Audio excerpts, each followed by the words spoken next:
तो आइए हम निकालें जकरिया की किताब, उसका 9 अध्याय 9 वचन को हम देखें। जकरिया उसका 9 का 9 पढ़े। हे सियोन, हाँ बहुत ही मगन हो। हाँ हे यरूशलेम, जय जयकार कर, क्योंकि तेरा राजा तेरे पास आएगा। वह धर्मी और उधार पाया हुआ है, वह दीन है और गधे पर वरन गधी के बच्चे पर चढ़ा हुआ आएगा। आमेन। ये जकरिया ने बहुत समय पहले 500, 600, 700 साल पहले भविष्यवाणी की थी कि हे यरूशलेम, हे पवित्र नगर, हे पवित्र देश, जब तेरा राजा आएगा तो जय जयकार कर उसकी, क्योंकि वो गधे के बच्चे पे सवार होगा। इस भविष्यवाणी को प्रभु यीशु मसीह ने पूरा किया, क्योंकि उसने कहा कि मैं व्यवस्था को पूरा करने आया हूं, उसे लोप करने नहीं आया।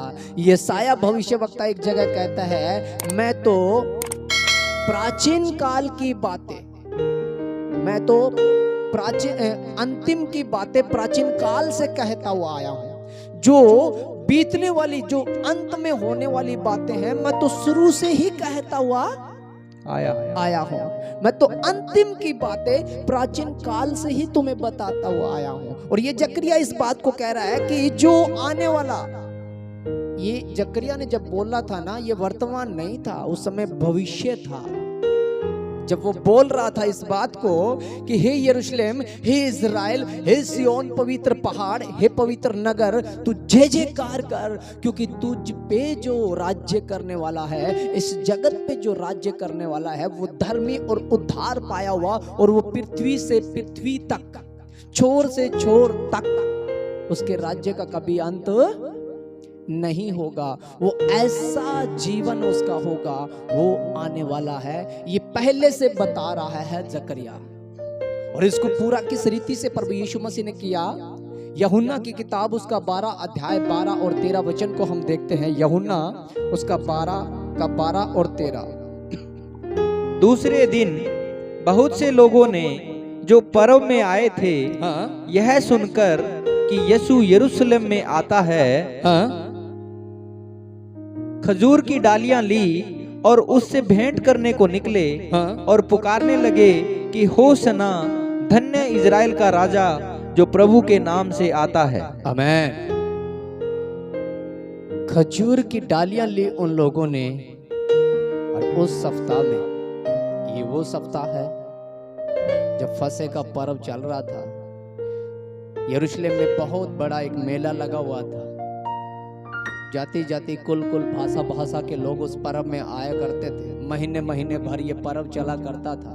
अखमीरी रोटी का पर्व हुआ करता था, सप्ताह भर अखमीरी रोटी का पर्व चलता था। फिर फसह का पर्व चलता था, झोंपड़ियों का पर्व चलता था, कटनी का पर्व चलता था।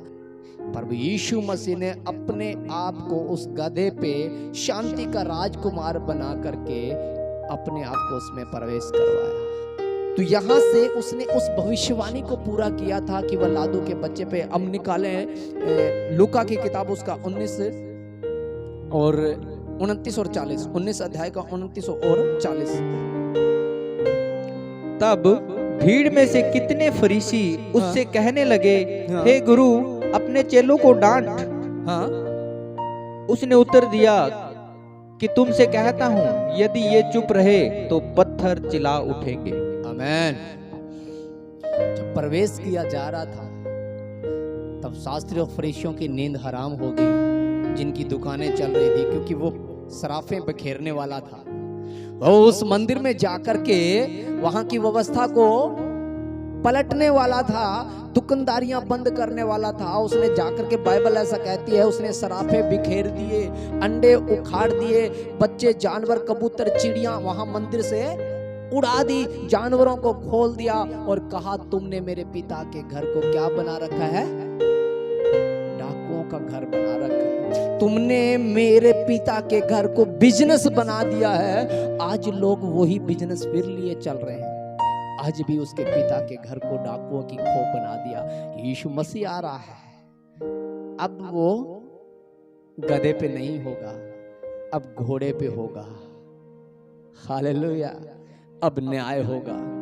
हमें आज उसके आने से पहले सराफें हटा देनी, इन अडंबरों से निकल जाना है। यहां पे लिखा हुआ है कि अगर मैंने इनको चुप कर दिया तो पत्थर चिल्ला उठेंगे। पत्थर का मतलब समझते हैं? जो निर्जीव होता है, ना वो नम्र होता है, ना उसमें जान होती है, ना उसके अंदर कोई और खूबियां होती है, वो जैसे का तैसा ही रहता है। प्रभु यीशु मसीह ने कहा कि मैंने अगर इन लोगों को चुप करा दिया ना, तो ऐसे ऐसे लोग चिल्ला उठेंगे जिनको आप जानते ही नहीं। और ऐसा हो भी गया। लिखा हुआ है कि जिनके आंखें नहीं थी उन्होंने ज्योति पाई। पूरी पृथ्वी में उन लोगों ने चिल्लाना बंद कर दिया जिनमें वो पैदा हुआ। यहूदी में पैदा हुआ, यहूदियों ने उसे ग्रहण, और जो पत्थर थे, जो अन्य लोग थे, जो उसके राज्य के थे ही नहीं, उन्होंने चिल्लाना शुरू कर दिया। पृथ्वी के छोर तक पहुंच गए उसके वचन। हालेलुया। समझो, सबसे पहले जब प्रभु यीशु मसीह प्रवेश कर रहा था तो इसे समझना हमें जरूरी है कि उसने गधे का बच्चा ही क्यों मांगा। और ये बात भी सोचो कि उसने अपने चेलों से पहले कहा कि तुम एक इस घर में जब जाओगे तो वहां पे एक गधे का बच्चा मिलेगा, उसे खोल के ले आओ। अगर वो मालिक तुम्हें ये बात बोलेगा, जब वो ये बात बोलेगा तो तुम्हें ये बोलना है। ये भी पहले से ही पता था। परमेश्वर इस बात को पहले से जानता है कि हमारे भीतर चल क्या रहा है। वो हमारी परिस्थितियों को, हमारे हालातों को वो जानता है, और वो ऐसा जीवन चाहता है, ऐसा जीवन जिसको कोई भी इज्जत नहीं देता, जो संसार में त्यागा हुआ है, जो अपने आप को जीरो लेवल पे रखता है। जब स्कूल में बच्चे नहीं पढ़ते हैं तो ये क्या बोलेंगे हम लोग? गधा ही ना। ढंग से काम कोई नहीं करेगा तो क्या बोलेंगे? रह गया गधा का गधा ही, है ना। जब गरीबी का जिक्र आता है ना, गरीब तो गधा ही होता है। पूरा दिन काम करवा के शाम को मार लाद के छोड़ देते हैं, कोई वैल्यू नहीं है। परमेश्वर ऐसा जीवन चाहता है जो संसार में वैभव नहीं रखता है। ऐसा जीवन चाहता है जिसके ऊपर कोई सवार नहीं है, जो इस संसार के अंदर कोई पोजीशन नहीं चाहता, क्योंकि वो ऐसा जीवन चाहता है दीनता का, नम्रता का, जो संसार की लड़ाई नहीं स्वर्ग की लड़ाई लड़ता हो। उस पे आके बैठेगा कि तुम्हें एक लादू का बच्चा जिस पे आज तक कोई बैठा नहीं है वो मेरे लिए लेके आओ, वो गधा मेरे लिए लेके आओ जिसकी कोई इज्जत वैल्यू नहीं है। मेरे लिए ऐसे लोग चुने जाएंगे जो मूर्ख कहलाते हैं, जो ज्ञानवान नहीं कहलाते, जिनको कोई कुछ नहीं समझता, तुच्छ जानता है, जो शकल सूरत से नहीं है, जो हाइट से नहीं है। मैं उन्हें सफर दूंगा। हालेलुया। मैं उन्हें प्रतिष्ठा दूंगा, मैं उन्हें इज्जत दूंगा, मैं उनको बढ़ाऊंगा, मैं आशीष दूंगा, और लोग उसके आगे कपड़े डालेंगे और उसके आगे खजूर की डालियां वो विजयी जुलूस के लिए होगा। जब प्रभु यीशु मसीह जीवन में आता है तो गधा भी प्रतिष्ठा पाता है। हालेलुया। मैं तो मूर्ख ही था, गधे से भी बदतर था। मुझे प्रतिष्ठा प्रभु यीशु मसीह ने दी। जब वो जीवन में आया तो हर किसी ने एक्सेप्ट कर लिया, उससे पहले कोई नहीं कर पा रहा। हमारा जीवन क्या गधे के समान है? आज क्या हम लादू के बच्चे के जैसे हैं कि प्रभु यीशु मसीह हमसे सवार हो जाए? क्योंकि वो पहले से जानता है, हमें बताने की जरूरत नहीं है। वो कहता है तू जैसा है मेरे पास आ, पर दीन और नम्र हो जा। अपने आप को बीज की नाई जमीन में जैसे मर जाता है ऐसे खत्म कर ले, लादू का बच्चा बन जा। कुछ भी ना मान, अपने आप को यहाँ से जीरो कर, तब मैं तुझ पे सवार होऊंगा और फिर तेरे आगे देख प्रतिष्ठा होगी, फिर देख तेरे आगे दुनिया झुकेगी, फिर देख तू स्वर्ग के राज्य में प्रवेश कैसे पवित्र स्थान में जब तू जाएगा तो स्वर्गदूत तेरे आगे आगे डालियां लेकर के चलेंगे। हालेलुया। जब उसके राज्य में प्रवेश करेंगे तो बाइबल ऐसा कहती है, एक आत्मा जब बचाई जाती है तो स्वर्गदूत क्या बोलते हैं पता है? होसना। होसना का मतलब होता है छुड़ाने वाले की जय। हालेलुया।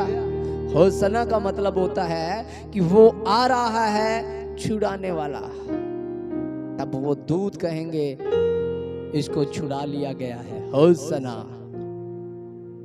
सच है ना? लेकिन आज हमें उस डालियों की जरूरत नहीं है। आज हमारे लिए खजूर की जरूरत नहीं है।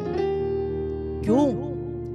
प्रभु यीशु मसीह ने कहा था कि जब ये मंदिर ढहा दिया जाएगा तो मैं तीसरे दिन फिर से इसे खड़ा कर दूंगा। वो मंदिर खड़ा कर दिया गया। दूसरा कुरिन्थियों में लिखा हुआ है, क्या तुम नहीं जानते तुम परमेश्वर का मंदिर हो और परमेश्वर का आत्मा तुम में वास करता है। इससे पहले जब ये परमेश्वर का जो मंदिर जो बनाया है प्रभु यीशु मसीह ने, इससे पहले जो मंदिर बनाया गया था वो किसके द्वारा बनाया गया था? किसने बनाया था? सुलेमान। राजा सुलेमान। और जब राजा सुलेमान ने बनाया तो उसको गिरा किसने दिया था? बाइबल पढ़ोगे तो पता चलेगा ना।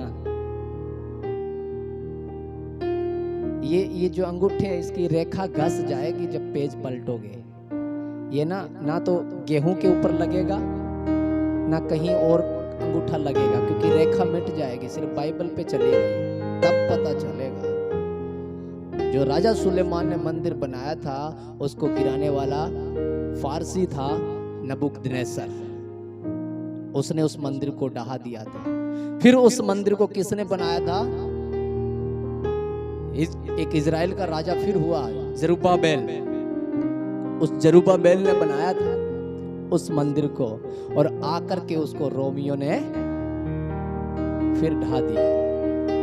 2 मंदिर ढहा दिए गए, तीसरे मंदिर की तैयारी चल रही है। लेकिन परमेश्वर ने तो मंदिर तैयार कर दिया ना हमारे लिए, तुम मेरा, तो फिर उस मंदिर का कोई महत्व नहीं रहेगा। तैयारियां तो चल रही है। एक मंदिर यहेजकेल ने देखा था, एक मंदिर जो था यहेजकेल ने देखा था, और उसने उस मंदिर के अंदर कुछ चीजें देखी थी। एक मंदिर जो राजा सुलेमान ने बनाया था उसमें भी कुछ चीजें थी। वो खजूर जिसकी आज डालियां विजयी जुलूस निकाल रहे हैं, आज बाजारों में लाखों लाख कलीसियां घूमेगी। कुछ लोग चिट्टे कपड़े पहन करके गधे पे भी सवार मिलेंगे, पीछे पीछे लोग होसन्ना कहते हुए क्रूस उठाए हुए आज बाजारों में मिलेंगे। लेकिन वो खजूर राजा सुलेमान ने उस मंदिर में लगवाए थे, वही खजूर जरुब्बाबेल ने मंदिर में लगवाए थे। और एक मंदिर और जो आने वाले भविष्य का था, जो बनाया जाएगा, उसके अंदर यहेजकेल ने उस खजूर के पेड़ों को देखा है। वो खजूर जो विजय का प्रतीक माना गया, वो खजूर की डालियां जो डाली गई, आइए हम उसको देखते हैं। खजूर जो बनाया गया था यहेजकेल और उसका 40 अध्याय और 16 वचन को हम एक बार ध्यान लगा लेते हैं। इस पे क्या लिखा हुआ यहाँ पे? और पहरे वाली कोठरियों में और फाटकों के भीतर चारों ओर कोठरियों के बीच के खंबे के बीच बीच में झिलमिलदार खिड़कियां थी। और खंभों के ओसारे में भी वैसी ही थी। और फाटक के भीतर के चारों ओर खिड़कियां थी, और हर खंबे पर खजूर के पेड़ खुदे हुए थे। आमीन। पहरे वाली जो कोठरियां और फाटक जो मंदिर के बनाए थे राजा सुलेमान ने, वहां पे लिखा हुआ है कि जो उसकी खिड़कियां और फाटक जो बनाए गए थे, जो पहरे की जो खिड़कियां थी, जो गेट बनाए गए थे, उसके गेट के ऊपर करूब भी लिखे गए थे, करूब छापे गए थे। और खजूर के दोनों तरफ खजूर के पेड़ छापे गए थे। खजूर के पेड़ गेट पे छापे गए थे, जो डोर होती है उसमें। आगे इस वचन को हम देखें 31। और इसका खंभों का ओसारा बाहरी आंगन की ओर था। और इसके खंभों पर भी खजूर के पेड़ खुदे हुए थे। और इस पर चढ़ने को 8 सीढ़ियां थी। आमीन। एक और गेट है। यरूशलेम के मंदिर के 3 गेट थे, बाहरी प्रांगण, पवित्र स्थान और महा पवित्र स्थान। प्रभु यीशु मसीह ने भी कहा था अपने विषय में, वो तीनों ही रास्ते मैं हूं। क्या था? मार्ग, सत्य और जीवन मैं ही हूं। बाहरी प्रांगण जिसमें तुम प्रवेश करोगे, फिर पवित्र स्थान जिसके भीतर से तुम जाओगे, फिर वो जीवन जिसके पास तुम जाओगे। वो तीनों गेट ही मैं हूं। बिना मेरे कोई पिता के पास, जब तक तीनों गेट पार नहीं होंगे, मार्ग, सत्य और जीवन।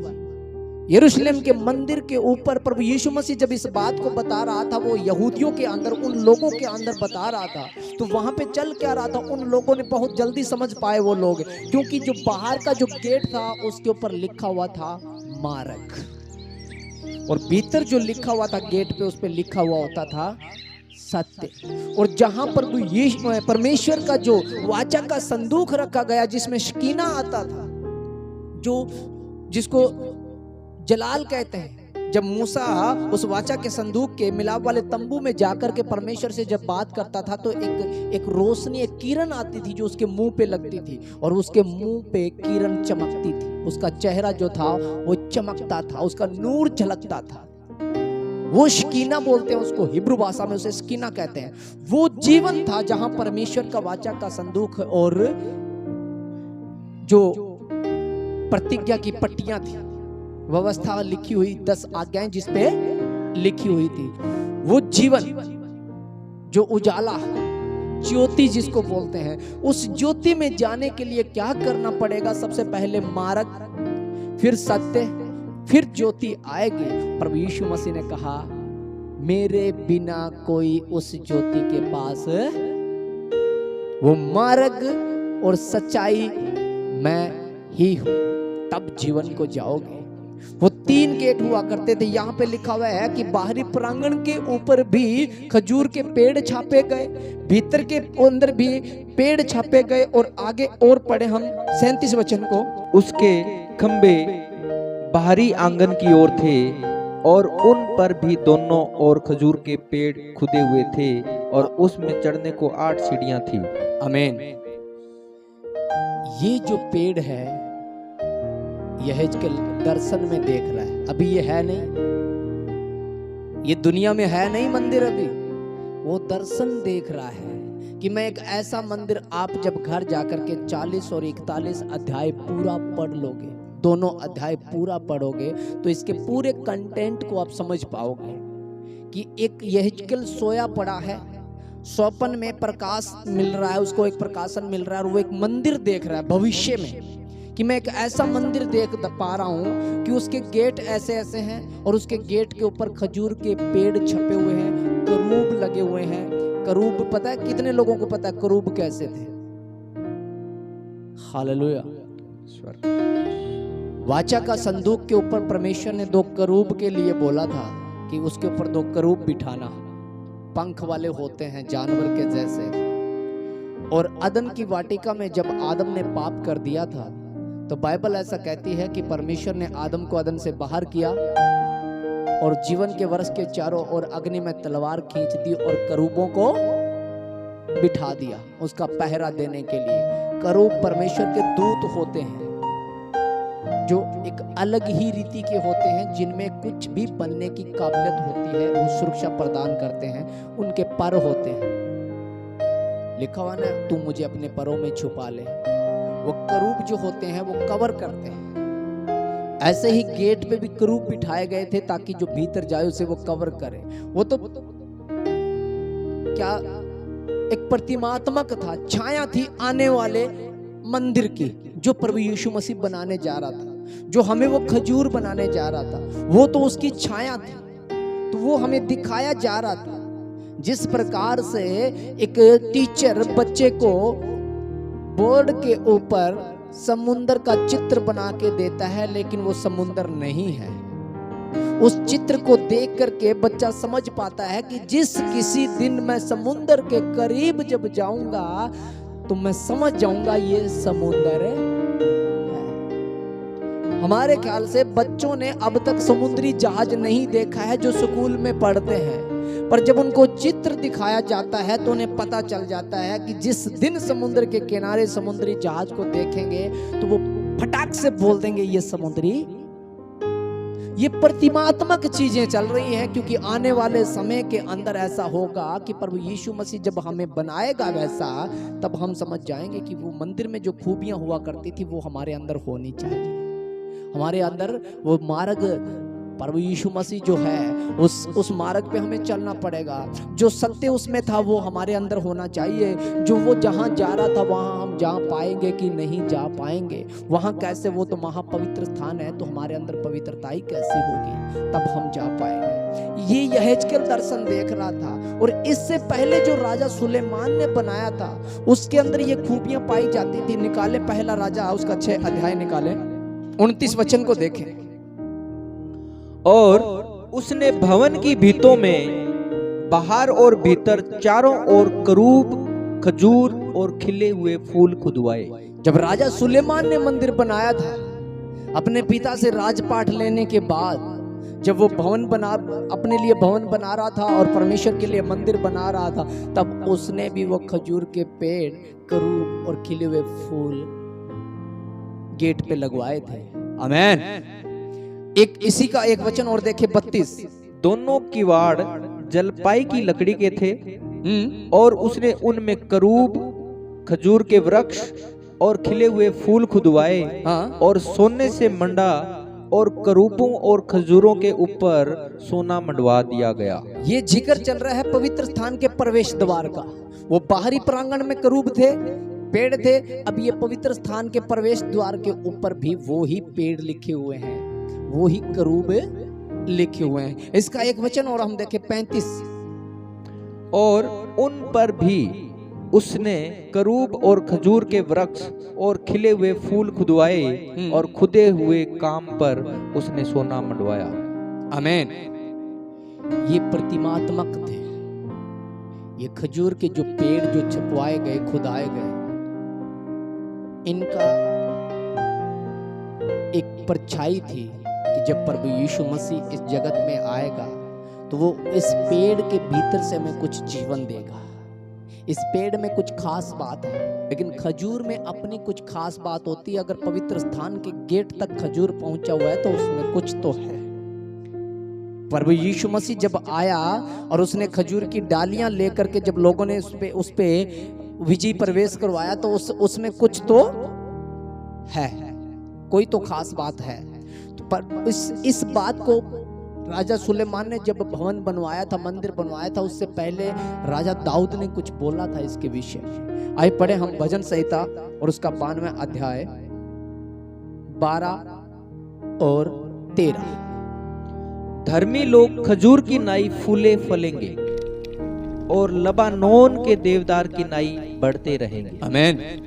धर्मी लोग खजूर के समान फलेंगे, फूलेंगे। धर्मी लोग, पवित्र लोग, जो उसको मानेंगे, जो उसमें प्रवेश करेंगे, जो उसके साथ जीवन बिताएंगे, वो खजूर की नाई फलेंगे, फूलेंगे। खजूर किस नाई फूलता है, किस नाई फलता है, उसको हमें देखना पड़ेगा। वो खजूर का जो पेड़ वहां पे हुआ करता था, उसमें कुछ तो था, कोई खास बात थी। जब दाऊद उसका जिक्र कर रहा है तो ऐसे तो नहीं कर रहा है ना। उसने हमारी कल्पना, हमारी कंपेयरटा उस पेड़ की नाई कर दी है। जैसे वो पेड़ बढ़ेगा ऐसे धर्मी लोग बढ़ेंगे। वे यहोवा के भवन में रोपे जाकर हमारे परमेश्वर के आंगनों में फूले फलेंगे। आमीन। वे यहोवा के भवन में रोपे जाएंगे और फूलेंगे, फलेंगे। यहोवा के भवन, परमेश्वर के मंदिर में वो रोपे जाएंगे। और प्रभु यीशु मसीह ने कहा, तुम गिरा दो इसे, मैं 3 दिन बाद फिर खड़ा कर दूंगा। तो उसने फिर अपने आप के विषय में कहा था। तो फिर वो परमेश्वर का मंदिर था। हालेलुया। वो परमेश्वर का मंदिर था और उसमें ये रोपे जाएंगे जो धर्मी होंगे। ये रोपे जाएंगे, हम उसमें लगाए जाएंगे और फलेंगे, फूलेंगे। आमीन, है ना। आज खजूर की डालियां काम आएगी या हम उसमें काम आएंगे? आज वो खजूर हमारे अंदर, हम पेड़ हैं कि नहीं है, आज हम उसमें है कि नहीं है, ये जांच का विषय है। मैं सुनो, अब मैं आता हूं सही टॉपिक पे। बड़े बड़े आडंबर रचे जा रहे हैं क्रिसमस के चक्करों में। कोई सेंटा क्लॉज बना रहा है, कोई यीशु मसीह बन रहा है, कोई कुछ ही बन रहा है। आज कोई कितने पेड़ आज काट दिए जाए, हरियाली जो परमेश्वर ने हमें दिए कितने खत्म कर दिए जाएंगे। वो कहता है कि रोपे जाएंगे, दाऊद कहता है कि खजूर रोपे जाएंगे, और हम कहते हैं पाड़ ले आएंगे, चर्च में ले आएंगे, 2 दिन बाद में सुखा भी देंगे, फेंक देंगे। प्राकृतिक के साथ खिलवाड़, उसकी विधियों के उल्लंघन, अंधविश्वास में प्रवेश कर जाना। वो उसने कहा तब मैं अपनी व्यवस्था इनके हत्थे पे लिखूंगा, कॉपी पे नहीं। कानून लिख के नहीं देगा, कागजी कार्रवाई नहीं होगी, आत्मिक कार्रवाई होगी। हालेलुया। संसार तुम्हें एक्सेप्ट कर रहा है कि नहीं कर रहा है, कानून तुम्हें मान रहा है कि नहीं मान रहा है, हमें तो आत्मा में बढ़ना है, खजूर की तरफ देख के बढ़ना है। क्योंकि खजूर तो एक प्रतीकात्मक छाया दी गई थी, खजूर की तरह हमें बढ़ना है, ना कि खजूर लेके बढ़ना। हमारा राजा आया था, विजयी प्रवेश कर गया, उसने अपनी देह वहां पे चढ़ाई, हमारे लिए लहू दिया, हमें उस आडंबर से आजाद किया, उस बलि से, उस पाखंडवाद से आजाद किया, और कहा कि मैंने तुम्हें रोप दिया है, अब खजूर की नाई फलो और फूलो। खजूर में कुछ खास 7 काबिलियत होती है, खजूर में 7। पता है क्या क्या होती है? आइए हम देखें। सबसे पहले खजूर के पेड़ को आप रेतीली जमीन में, सूखी भूमि में, जहां रेगिस्तान होता है, वहां खड़ा हुआ पाओगे। और उसमें खास बात होती है, उसे कभी पानी दो या न दो, वो वहीं उगेगा जहां करीब में पानी होगा। तालाब, नदी, कुछ तो ऐसा होगा, उसी के करीब में उगेगा। और उसकी जड़ जो होती है वो अपने आप उस नमी को खींच लाएगी। उसके पत्ते जो होते हैं वो हर एक वातावरण में जो जल की जो वाष्पीकरण जिसको बोलते हैं, भाप जिसको बोलते हैं, उस जल की नमी जो होती है उस एरिया की, वो खींच लाएगी अपने आप। ये खजूर में खास बात होती है। हमारा जीवन ऐसा है क्या कि हम चाहे आशीषित हो रहे हैं कि नहीं हो रहे हैं, हम चाहे कैसे भी दुखों परेशानियों में क्यों ना खड़े हैं, हमारी जड़ कैसे है। एक वचन हम निकाले, यिर्मयाह उसका 29 अध्याय और 13 वचन। जिस प्रकार से खजूर ढूंढ लेता है उस वाष्पीकरण को, जिस प्रकार से खजूर ढूंढ लेता है उस नमी को, उसी प्रकार से क्या हम आत्मा में प्रभु को ढूंढ पा रहे हैं? क्या आज हम खजूर की क्वालिटी रखते हैं? यिर्मयाह की किताब उसका 29 और 13 में क्या लिखा हुआ है कि तुम मुझे ढूंढोगे और पाओगे भी। हाँ, तुम मुझे ढूंढोगे और पाओगे भी। हाँ, हाँ, क्योंकि तुम अपने संपूर्ण मन से मेरे पास आओगे। आमीन। तुम मुझे ढूंढोगे और पाओगे भी, क्योंकि तुम संपूर्ण मन से मेरे पास आओगे। जिस प्रकार खजूर जो होता है वो संपूर्ण नमी को सोख लेता है, उसको किसी चीज के सहारे की जरूरत नहीं होती। वो रेगिस्तान में खड़ा होते हुए भी उस जल को, वहां पे बहुत कुछ, इस वातावरण के अंदर बहुत गैसें हैं, गंदी गंदी गैस भी है, अलग अलग प्रकार के गैसेज जो है इस जड़ जमीन में होते हैं। लेकिन खजूर अपने लिए नमी को ही लेता है। इस जीवन के अंदर, हमारे खजूरी जीवन के अंदर बहुत परेशानियां हैं, समस्याएं हैं। यहां नहीं बनी बात तो वहां देख लो। होता है क्या ऐसा? यहाँ पर कुछ नहीं है, खाली है, वहां चल के देख लो। होता है क्या? सच बताओ तो, है? ध्यान भटकाते हैं क्या लोग, है ना? क्योंकि गैसें बहुत हैं और हमें खजूर की नहीं लगाया गया है। सच में अगर खजूर है तो हम उसी को ही खींच पाएंगे जो हमें बढ़ा रहा है, वो यीशु मसीह है। हालेलुया, वो यीशु मसीह है, बाकी किसी की ओर ध्यान नहीं जाता। यहाँ नहीं लगा हमारा काम, वहां बन जाएगा। इस पास्टर को बुला लेते हैं, जो लगना है लग जाएगा। प्रेयर करवा लेते हैं हाथ रख के, ये करवा लेते हैं, वो करवा लेते हैं, सारा कुछ, है ना? यहां से उखाड़ लो, नहीं मिल रही नमी, थोड़ा आगे लगाएंगे, वहां तो मिलेगी। वहां से उखाड़ लो, नई बात पड़ी, एक दिन गमले में रह जाएगा, ना जड़ पकड़ेगा और ना फल देगा, उठाने वाला ही रह जाएगा। और बाइबल कहती है कि धर्मी जन तो रोपे जाएंगे यहोवा के भवन में, आत्मिकता में। हालेलुया।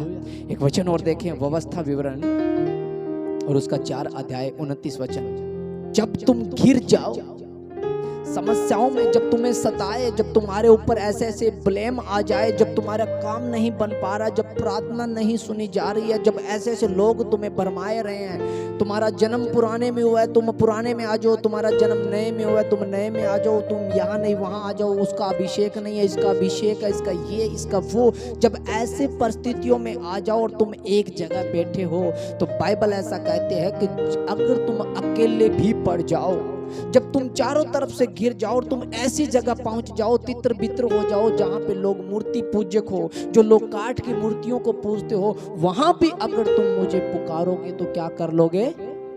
पढ़िए इस वचन को। परंतु वहां भी यदि तुम अपने परमेश्वर यहोवा को ढूंढोगे, हाँ, तो वह तुमको मिल जाएगा। मिल जाएगा।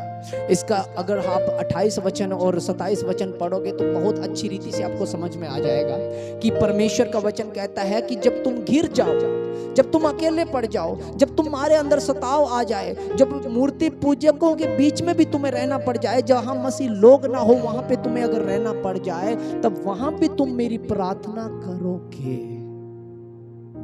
तो तुम मुझे पालोगे। हालेलुया।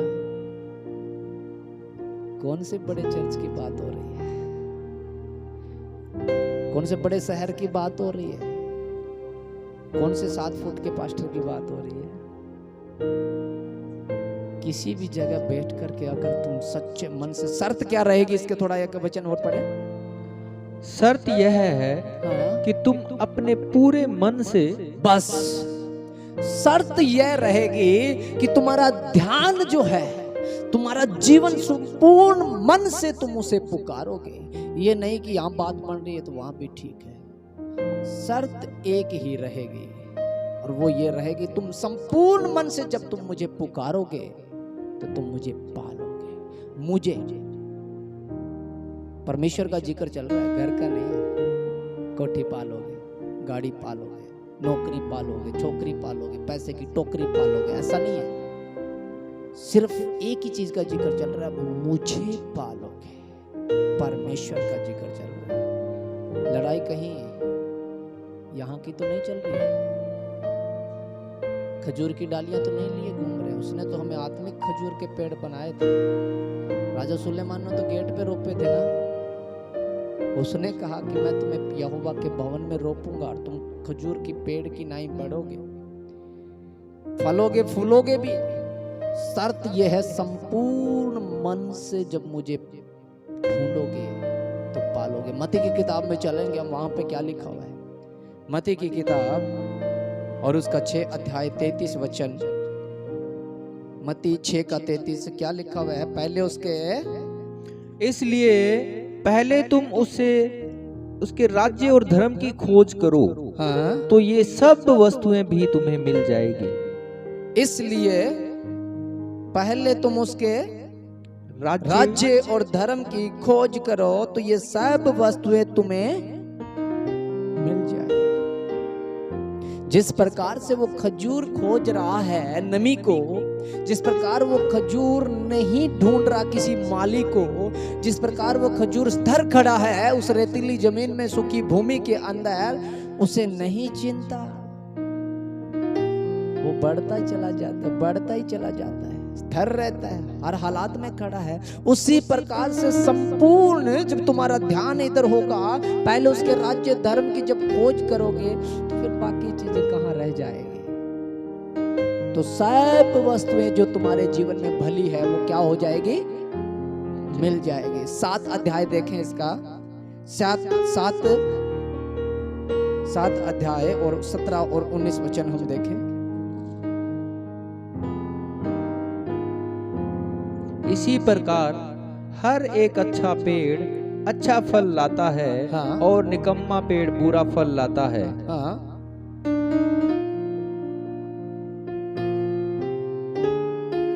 जो पेड़ अच्छा फल नहीं लाता वह काटा और आग में डाला जाता है। अच्छा पेड़ बुरा फल नहीं ला सकता और निकम्मा पेड़ अच्छा फल नहीं ला सकता। पेड़ अपने फलों से ही पहचाना जाता है। जिस प्रकार से अच्छा पेड़ अच्छा फल लेके आता है, खजूर का पेड़ अगर अच्छा है तो उसका फल भी अच्छा है। मीठा करके खाओ अच्छा है, सुखा करके खाओ अच्छा है, दूध में डाल करके खाओ अच्छा। बोलते हैं क्या, छुआरे बोलते हैं क्या, है ना, ताकत देते हैं। खास बात और क्या है, सिर्फ और सिर्फ स्वास्थ्य के लिए खाया जाता है, साथ में नहीं खाया जाता है ना, वो अच्छा फल है।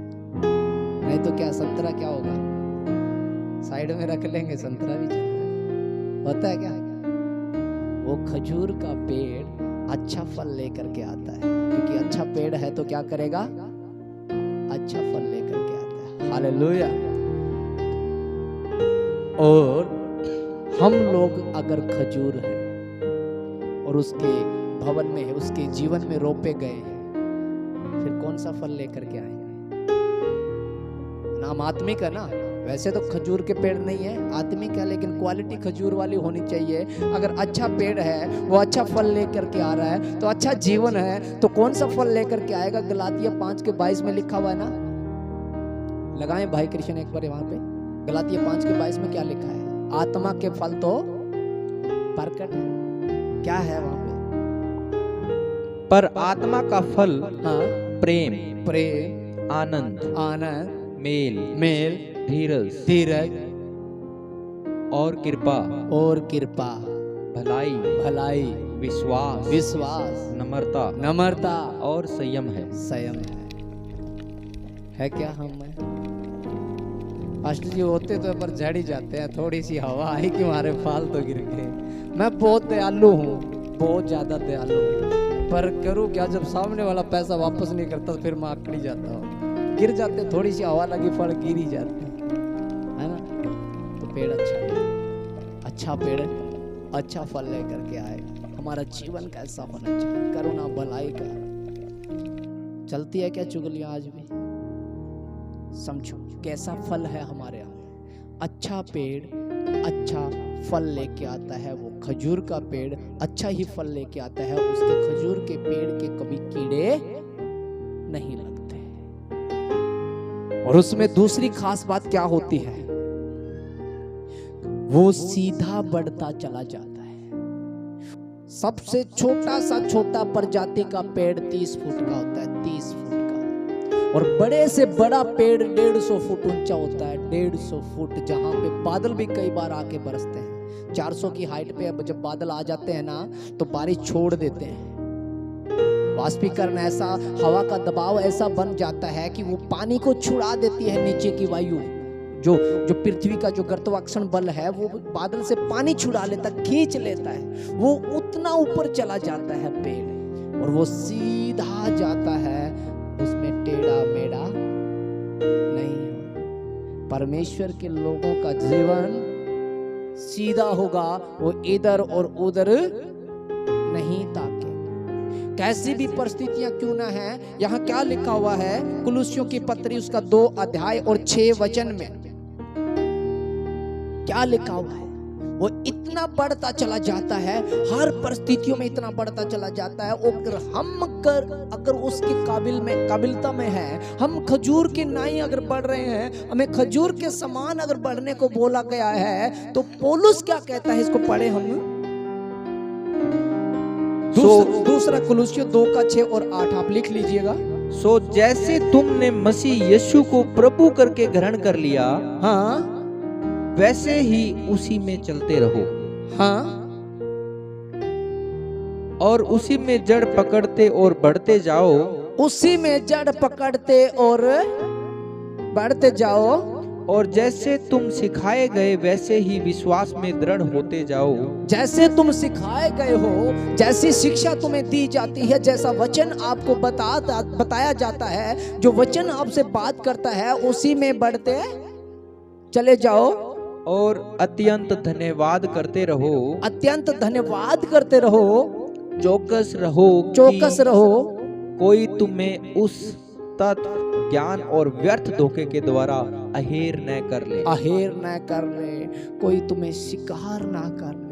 उसी में जड़, जहां तुम्हें बिठा दिया गया, जिस जगह तुम्हें लगा दिया गया, उसी में जड़ पकड़ के सीधे बढ़ते चले जाओ। इतने ऊंचे चले जाओ, इतने ऊपर चले जाओ कि नीचे की परेशानियां कोई तुम्हारी छाया में बैठ ही ना सके। आमीन। कोई दुख, कोई परेशानी, कोई भरमाने वाली दुष्ट की शक्ति तुम्हारे नीचे छाया में प्रवेश ही ना करे। कोई बसेरा पक्षी जो चुग ले जाते हैं, वो बसेरा ना कर पाए, तुम्हारे फल झड़ ना जाए। इतने बढ़ते चले जाओ कि कोई पक्षी छाया ना कर ले। देखा ना, कुछ झाड़ियों के किनारे गिरे, कुछ मार्ग के किनारे पक्षियों ने चुग लिया। बीज तो गिरे थे, पर किसने चुग लिया?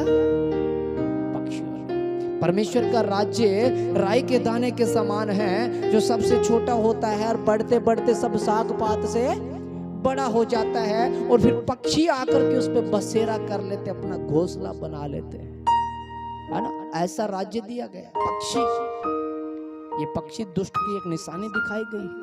ना वो बोते हैं, ना काटते हैं, फिर भी खाते हैं। बाइबल में ऐसा लिखा है। फिर भी स्वर्गीय पिता उन्हीं को भी देता है। वो धर्मी पे और अधर्मी दोनों पे में बरसाता है। वो दुष्ट को भी खाने को देता है और धर्मी को भी खाने को देता है। ऐसा सीधा, और उसी में जड़ पकड़ते जाओ। कोई तुम्हें व्यर्थ के ज्ञान से, व्यर्थ के तत्व ज्ञान से तुम्हें अहेर ना कर ले, तुम्हारा शिकार ना कर ले। कोई तुम्हें भरमा ना ले, कोई तुम्हें अहेर ना कर ले, शिकार ना कर ले। बढ़ते चले जाओ सीधे। तुम्हारा ना इधर ध्यान हो, मत इधर उधर ताक और मत डर। मैं तेरा परमेश्वर। हालेलुया। बढ़ते चले जाओ। और खजूर में और क्या खास बात होती है? उसको काट करके कलम नहीं डाली जाएगी। उसको काट करके, यूनिवर्सिटी में देखा आपने, एक पेड़ पे 2-2, 3-3 पेड़ बना देते हैं ना, कलम मिलावट कर देते हैं, मिक्स कर देते हैं। खजूर को नहीं कर पाते। और खास बात क्या होती है उसमें? वो जब पैदा होता है, बीज से होता है, और जब निकलता है तो सबसे पहले उसके पत्ते ही निकलते हैं। जैसे बाजरी के पत्ते निकलते हैं, फिर वो पत्ते झड़ते जाते हैं, डंडा बनता है। ऐसे ही खजूर का पेड़ होता है। वो पत्ते झड़ते जाएंगे, नए पत्ते आते जाएंगे, पत्ते झड़ते जाएंगे, नए पत्ते आते जाएंगे, और सीधा चलता जाएगा। और उसके अंदर समस्याएं, परेशानियां आती रहेगी, झड़ते जाएंगे, लेकिन वो आगे बढ़ता ही चला जाएगा। और पौलुस क्या कहता है? पढ़े इस वचन को, 2 कुरिन्थियों 4 का 16 और 17। इसलिए हम हियाव नहीं छोड़ते, हाँ, यद्यपि हमारा बाहरी मनुष्यत्व नाश भी होता जाता है, तो भी हमारा भीतरी मनुष्यत्व दिन प्रतिदिन नया होता जाता है। हाँ। क्योंकि हमारा पल भर का हल्का सा क्लेश हमारे लिए बहुत ही महत्वपूर्ण और अनंत महिमा उत्पन्न करता जाता है। आमीन।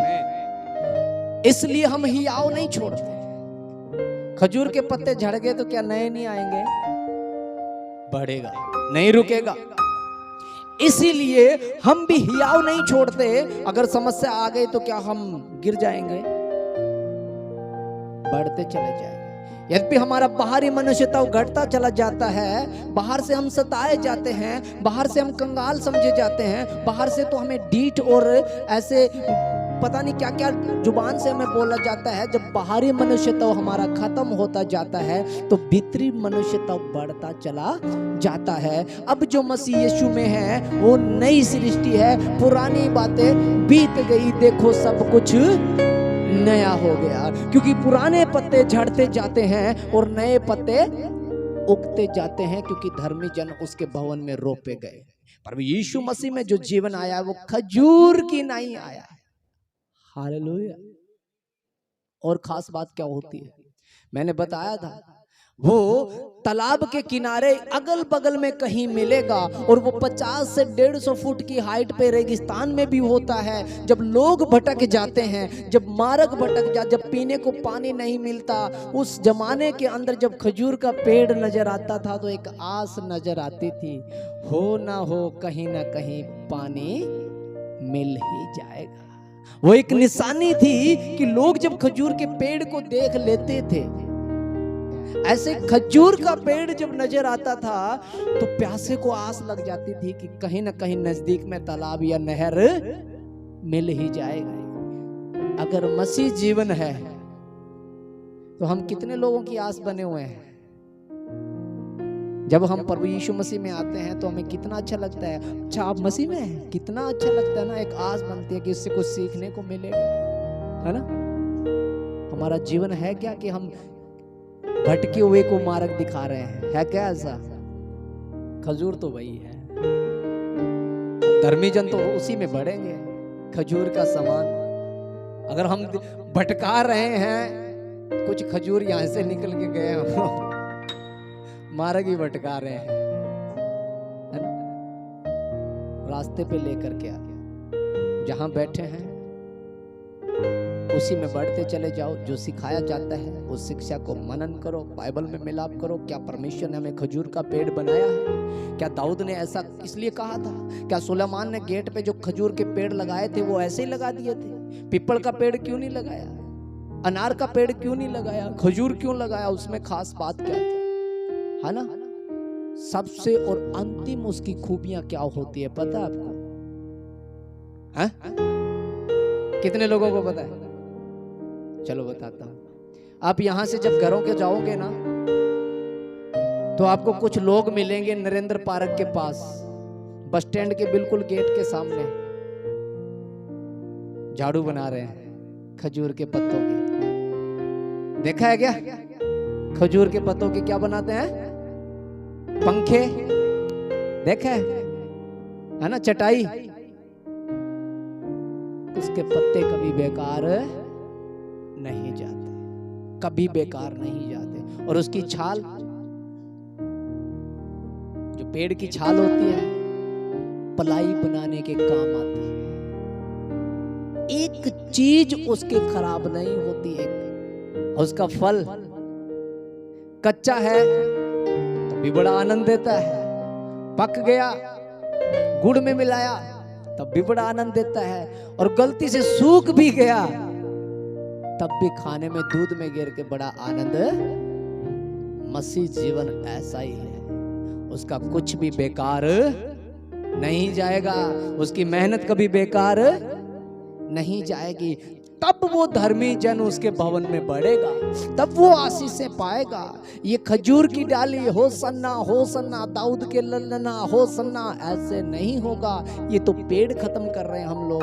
हमारे से अच्छे थे फिर वो लोग हैं जो वो फेंकेंगे नहीं, कम से कम उसके झाड़ू तो बना रहे हैं। उनके हाथ में हर रोज खजूर की डालियां रहती है, वो तो हमसे बड़े मसीह हो जाएंगे। पर हमारा खजूर का पेड़ प्रभु यीशु मसीह ने अपने हत्थे में लगाया है, और हम प्रभु यीशु मसीह में खजूर की नाई बढ़ना है। ये खजूरी संडे जो बनाया गया था 1991-92 साल पहले प्रभु यीशु मसीह के द्वारा, वो खजूरी संडे आप हैं, आपके हद्दे हैं, आपका जीवन है, आप खजूर के पेड़ हैं। बढ़ते चले जाना, हर हालात में ऊंचा जाना है, नीचे नहीं, किसी को बसेरा नहीं करने देना है, और आपका फल कभी कच्चा नहीं झड़ना चाहिए और कुछ भी आपका बेकार नहीं जाना चाहिए। हमें ठट्ठो और मखौल में जीवन नहीं बिताना है, ये फेक जीवन, बर्बादी के जीवन, हमें इस आडंबर में नहीं फंसना है। पर यीशु मसीह ने हमें इन चीजों से आजाद किया है, आजाद किया है। इन वचनों से परमेश्वर आपको आशीष दे, बरकतें दे और आगे बढ़े।